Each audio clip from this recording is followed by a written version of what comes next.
সবাইকে এই চ্যানেলে স্বাগত। মগধের শ্রেষ্ঠ শাসক ছিল অশোক, আর দ্বিতীয় অশোক বলা হয় কনিষ্ককে। কনিষ্ক ছিল কুষাণ সাম্রাজ্যের শ্রেষ্ঠ শাসক। এই কুষাণ বংশ বা কুষাণ সাম্রাজ্যের প্রতিষ্ঠাতা ছিল কুজুল কোদফিসিস, তারপর সিংহাসনে বসে ভীম কোদফিসিস এবং তারপর সিংহাসনে বসেন কনিষ্ক। কনিষ্ক বৌদ্ধ ধর্মের প্রতি খুবই ভক্তি করতেন। তিনি 72 খ্রিস্টাব্দে কাশ্মীরের কুণ্ডল বনে চতুর্থ বৌদ্ধ সম্মেলনের আয়োজন করেন। 3 মাস ধরে চলেছিল এই বৌদ্ধ সম্মেলন। এই চতুর্থ বৌদ্ধ সম্মেলনে প্রধান পণ্ডিত ছিলেন বসুমিত্র, তবে তার সাথে সহপণ্ডিত ছিলেন অশ্বঘোষ। কুণ্ডলবন বর্তমানে শ্রীনগরের আশেপাশে পড়ে। এই চতুর্থ বৌদ্ধ সম্মেলনে বৌদ্ধ ধর্ম 2 ভাগে ভাগ হয়ে যায়, হিনযান আর মহাযান। এর ভেতর কনিষ্ক ছিলেন মহাযানপন্থী।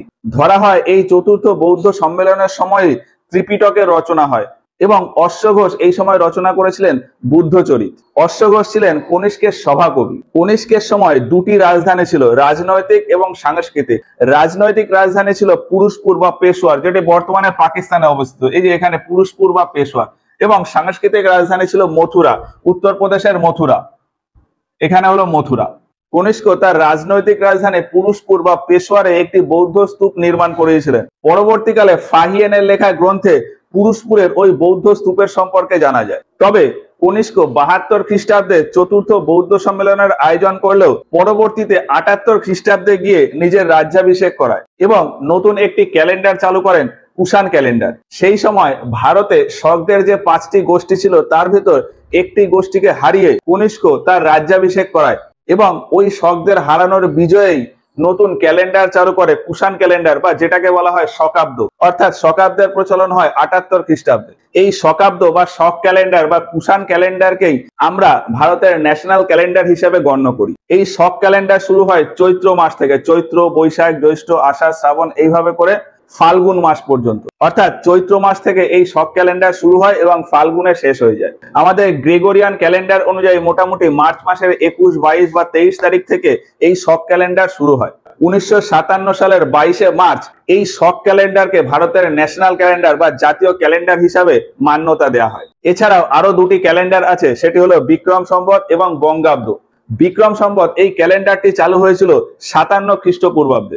উজ্জয়িনীতে অবস্থিত পরমার রাজপুত বংশের রাজা বিক্রমাদিত্য এই বিক্রম সম্বত ক্যালেন্ডারটি চালু করেছিলেন এবং পরবর্তীকালে গিয়ে শশাঙ্ক 594 খ্রিস্টাব্দে নতুন একটি ক্যালেন্ডার চালু করেছিলেন, বঙ্গাব্দ বা বাংলা ক্যালেন্ডার। এবং আরো বেশ কিছুটা সময় পরে গিয়ে আকবর এই বঙ্গাব্দ বা বাংলা ক্যালেন্ডারকে আরো মডিফাই করেছিলেন। ধরা হয় যে কনিষ্কের সময় ভারতে ন্যাসপাতির চাষ শুরু হয় এবং বর্তমান আফগানিস্তানে অবস্থিত হিন্দুকুশ পর্বতের কাছাকাছি বিশাল সোনার খনির খোঁজ পাওয়া যায়। ফলে কনিষ্কের সময়ে ভারতে প্রচুর পরিমাণে স্বর্ণ মুদ্রার প্রচলন হয় এবং এই স্বর্ণ মুদ্রার সাহায্যে ব্যবসা বাণিজ্যের এতই প্রচলন হয় যে বিদেশের সাথে ব্যবসা বাণিজ্য প্রচুর পরিমাণে বাড়তে থাকে।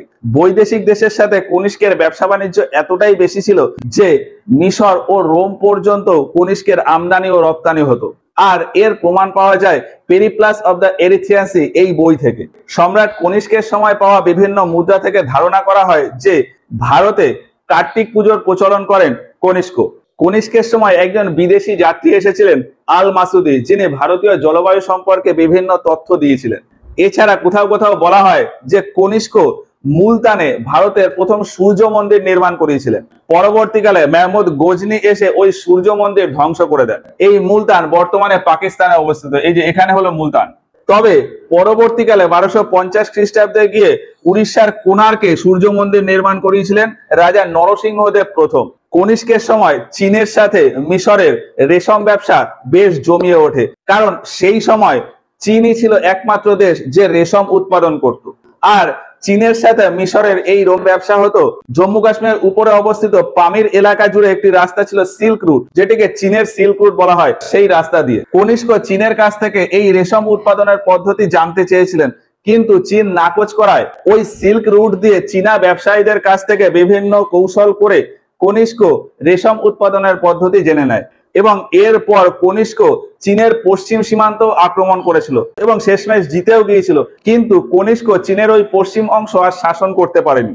কনিষ্কের সাম্রাজ্য বর্তমান ভারতের প্রচুর এলাকা জুড়ে ছিল, যেমন পূর্ব দিকে পাটলিপুত্র থেকে শুরু করে নর্মদা নদী এই এরিয়া দিয়ে এই পুরোটা আফগানিস্তান, পাকিস্তান, এই পুরো এরিয়াটাই ছিল কনিষ্কের সাম্রাজ্য বা কুষাণ সাম্রাজ্য।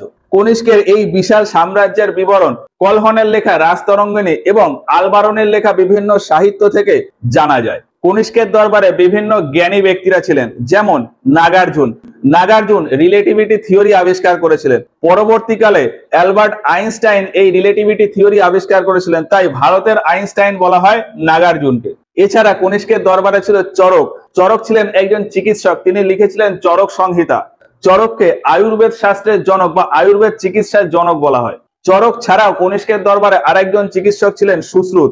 সুশ্রুতের লেখা সুশ্রুত সংহিতা। সুশ্রুতকে শল্য চিকিৎসা বা সার্জারির জনক বলা হয়। এছাড়াও কনিষ্কের দরবারে প্রধান সভাকবি ছিল অশ্বঘোষ। অশ্বঘোষের লেখা বুদ্ধচরী। এছাড়া ছিল গুণাঢ্য। গুণাঢ্যের লেখা বৃহৎ কথা মঞ্জরি। এরা ছাড়াও কনিষ্কের দরবারে ছিলেন মহাকবি ভাষ্য এবং পণ্ডিত বসুমিত্র। ধরা হয় যে 101 বা 102 খ্রিস্টাব্দে কনিষ্কের মৃত্যু হয়ে যায় এবং তারপর অনেকেই এই কুষাণ সাম্রাজ্যের সিংহাসনে বসে, যেমন হবিষ্ক, বাসুদেব, কনিষ্ক দ্বিতীয়, বশিষ্ক, এবং এইভাবে চলতে চলতে শেষ রাজা ছিল কিপুনারা। এই কিপুনারার সময় মধ্য এশিয়া থেকে আক্রমণ হয়েছিল সাসানিয়ান আক্রমণ, এবং এই আক্রমণের পরেই কুষাণ সাম্রাজ্য শেষ হয়ে যায় বলে ধরা হয়।